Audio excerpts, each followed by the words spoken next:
pertanyaan mengenai apakah waktu itu hanya sebuah ilusi. Pertanyaan ini telah lama menjadi topik diskusi yang mendalam di dalam ilmu filsafat dan fisika. Dari dua ilmu tersebut, pertanyaan tersebut memiliki beberapa pandangan berbeda tentang hal ini. Dalam filsafat, waktu sering dianggap sebagai konsep mental yang membantu kita untuk memahami perubahan dan keteraturan dalam alam semesta. Beberapa filsuf seperti Immanuel Kant berpendapat bahwa waktu adalah bagian dari struktur dasar kesadaran kita, bukan sesuatu yang ada secara independen dari pikiran manusia. Dalam pandangan ini, waktu bisa dianggap sebagai ilusi karena waktu tidak ada di luar persepsi kita. Dalam fisika, khususnya dalam teori relativitas Albert Einstein, waktu dan ruang dipandang sebagai satu kesatuan yang disebut ruang dan waktu. Dalam konteks ini, waktu adalah dimensi keempat yang tidak dapat dipisahkan dari ruang tiga dimensi. Beberapa interpretasi dari teori relativitas menyarankan bahwa waktu seperti yang kita pahami sebagaimana sesuatu yang linier dan selalu maju mungkin bukan cara paling fundamental untuk memahami alam semesta. Namun, hal ini tidak berarti waktu tidak nyata, melainkan bahwa persepsi kita tentang waktu mungkin tidak mencerminkan struktur dasar alam semesta. Dalam memahami waktu, ada juga konsep yang disebut dengan blok alam semesta dalam fisika teoretis, di mana semua peristiwa di masa lalu, masa kini, dan masa depan ada secara simultan dalam struktur ruang waktu 4 dimensi. Dalam model ini, perbedaan antara masa lalu, masa kini, dan masa depan mungkin hanya ilusi yang muncul dari perspektif makhluk yang hidup di dalam sebuah lingkup waktu. Dalam kehidupan sehari-hari, waktu tampak nyata karena kita mengalami kejadian secara berurutan dan ingatan serta harapan kita berfungsi dalam kerangka waktu yang linier. Ilusi atau tidak, waktu tetap menjadi bagian penting dari cara kita mengatur hidup dan memahami dunia di sekitar kita. Jadi, pertanyaan terbesarnya, apakah waktu itu sendiri adalah sebuah ilusi? Dalam beberapa konteks, waktu dapat dianggap sebagai ilusi, tetapi dalam konteks lain, ia tampak sangat nyata dan penting. Selain teori yang telah disebutkan, ada beberapa teori lain mengenai waktu yang menawarkan perspektif berbeda tentang sifatnya. Seperti teori presentisme. Presentisme adalah pandangan filosofis yang menyatakan bahwa hanya masa kini yang benar-benar ada. Menurut teori ini, masa lalu telah berlalu dan tidak ada lagi, sementara masa depan belum terjadi dan oleh karena itu dianggap juga tidak ada. Dalam pandangan ini, waktu adalah serangkaian momen yang datang dan pergi dan hanya menilai bahwa momen saat ini yang kita jalani dan kita rasakanlah yang nyata. Lalu ada eternalisme. Eternalisme adalah sebuah pandangan yang menyatakan bahwa masa lalu, masa kini, dan masa depan semuanya ada secara bersama dalam blok waktu yang tidak berubah. Ini terkait dengan konsep blok alam semesta dalam relativitas, di mana waktu dipandang sebagai dimensi yang lengkap dan tetap mirip dengan ruang. Dalam teori ini, perbedaan antara masa lalu, masa kini, dan masa depan hanyalah persepsi subjektif. Dalam waktu termodinamika, terkait erat dengan hukum kedua termodinamika yang menyatakan bahwa entropi atau tingkat kekacauan dalam sistem tertutup cenderung meningkat seiring waktu. Dalam teori ini, arah waktu ditentukan oleh peningkatan entropi dari keadaan yang lebih teratur ke yang kurang teratur. Ini memberikan penjelasan mengapa kita selalu merasakan waktu bergerak maju, karena entropi selalu bertambah dalam arah waktu yang kita alami. Nah, jika dalam fisika kuantum, waktu diperlakukan secara berbeda dalam konteks berbagai interpretasi teori kuantum. Dalam beberapa interpretasi, waktu tidak dipandang sebagai sesuatu yang fundamental, tetapi sebagai hasil dari proses kuantum.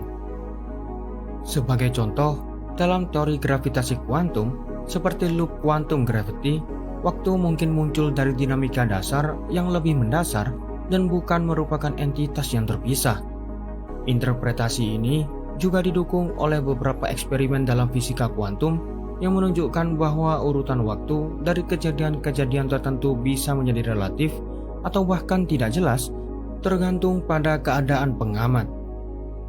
Teori ini dipopulerkan oleh fisikawan seperti Carlo Rovelli yang mengusulkan bahwa waktu bukanlah entitas fundamental, tetapi relasional. Itu artinya waktu hanya ada dalam konteks hubungan antar objek. Dalam pandangan ini, waktu tidak ada secara independen dari materi dan peristiwa, melainkan ia hanya ada sebagai pengukuran perubahan dalam hubungan antara entitas. Lalu, bagaimana kita bisa memahami waktu? Menurut Albert Einstein, waktu dapat dipahami melalui teori relativitas khusus yang telah ia kembangkan pada tahun 1905. Albert Einstein mengubah pemahaman kita tentang waktu secara radikal melalui teori relativitasnya, baik relativitas khusus maupun relativitas umum. Salah satu konsep paling revolusioner dari teori relativitas khusus adalah bahwa waktu itu sendiri tidak bersifat absolut, seperti yang dipikirkan dalam fisika Newtonian. Dan sebaliknya, waktu adalah relatif dan dapat berubah tergantung pada kecepatan pengamat. Ini berarti bahwa dua pengamat yang bergerak dengan kecepatan berbeda dapat mengukur interval waktu yang berbeda untuk peristiwa yang sama. Lalu, menurut relativitas khusus, semakin cepat seseorang bergerak mendekati kecepatan cahaya, maka semakin lambat waktu berjalan bagi mereka dibandingkan dengan pengamat yang diam. Teori ini dikenal sebagai dilatasi waktu. Sebagai contoh, jika seseorang berpergian dengan kecepatan mendekati kecepatan cahaya dan kembali ke bumi, mereka akan mendapati bahwa waktu di bumi telah berlalu lebih banyak daripada waktu yang mereka alami selama perjalanan. Fenomena ini telah dibuktikan melalui berbagai eksperimen, seperti pengukuran waktu menggunakan jam atom di pesawat terbang. Selain itu, Albert Einstein memperkenalkan konsep ruang waktu, di mana ruang dan waktu tidak dipandang sebagai entitas terpisah, tetapi sebagai satu kesatuan yang saling terkait.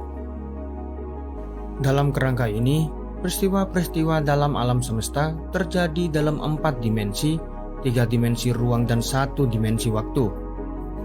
Dalam pemahaman waktu dan gravitasi, relativitas umum melangkah lebih jauh dengan menghubungkan waktu dengan gravitasi.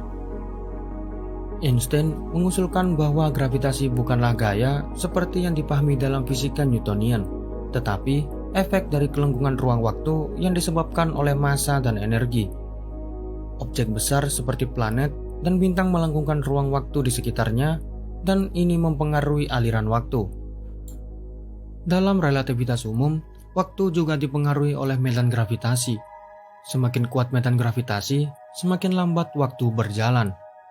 Sebagai contoh, waktu di dekat lubang hitam yang memiliki gravitasi sangat kuat berjalan lebih lambat dibandingkan waktu di tempat yang jauh dari sumber gravitasi tersebut. Ini dikenal sebagai dilatasi waktu gravitasi. Efek ini juga telah diamati dan diukur, misalnya dalam perbedaan waktu antara jam di permukaan bumi dan jam di satelit yang mengorbit bumi. Salah satu konsekuensi dari teori relativitas Einstein adalah konsep blok alam semesta, di mana masa lalu, masa kini, dan masa depan semuanya ada secara simultan dalam struktur ruang waktu 4 dimensi. Tentu, hal ini menantang pandangan sehari-hari kita tentang waktu sebagai sesuatu yang mengalir dari masa lalu ke masa depan. Dalam pandangan ini, waktu tidak berjalan, melainkan semua momen waktu ada bersamaan dalam blok ruang waktu, dan perbedaan antara masa lalu, masa kini, dan masa depan hanyalah persepsi yang dihasilkan oleh kesadaran kita. Pemahaman waktu menurut Albert Einstein memperkenalkan konsep bahwa waktu bukanlah sesuatu yang mutlak dan universal, melainkan relatif, tergantung pada kecepatan pengamat dan medan gravitasi yang mereka alami.